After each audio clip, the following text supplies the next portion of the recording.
जो अनाज हमारे गोडाउन में सड़ जाता था, जिसका दुरुपयोग होता था, हमने हमारे देश के किसान अन्नदाताओं के द्वारा पैदा किया गया उस अनाज को सड़ने नहीं दिया, बल्कि इस देश की गरीब जनता तक पहुंचाया ताकि वो अपने पेट की आग बुझा सके। और 50 करोड़ लोगों को 5 लाख का हमने स्वास्थ्य बीमा दिया।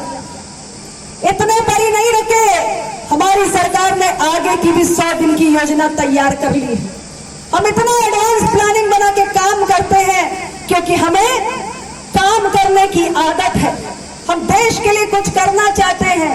इसलिए 70 साल से अधिक उम्र के जो बुजुर्ग हैं, उनके लिए भी सरकार ने तय कर लिया कि 5 लाख के स्वास्थ्य बीमा की योजना उनको भी देंगे।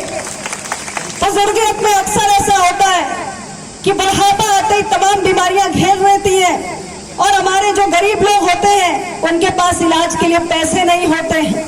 हमारी सरकार ने ऐसे बुजुर्गों को भी चिंता मुक्त करने का काम किया है, तो ये हमारी सरकार की प्राथमिकता है।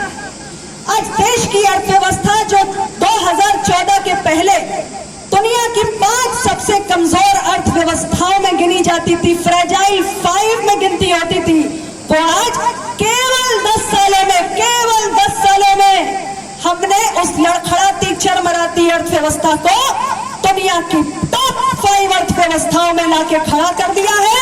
और हम यही नहीं रुके, हमारा संकल्प है कि आने वाले समय में जनता का आशीर्वाद मिलेगा और हमें पूरा भरोसा है कि भरपूर मिलेगा।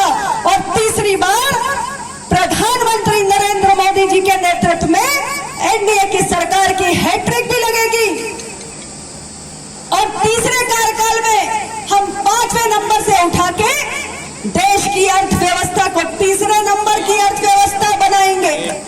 और ये तीसरे नंबर की अर्थव्यवस्था बनेगी तो आपके जीवन में क्या अंतर आएगा? अरे जब अर्थव्यवस्था फलेगी फूलेगी तो देश मजबूत होगा, सरकार का खजाना मजबूत होगा, और जब सरकार के पास खजाना भरा पूरा होगा तो गरीबों के कल्याण के लिए और भी शिद्दत से योजनाएं चलाई जाएंगी और भी गरीबों को लाभ पहुंचाया जाएगा।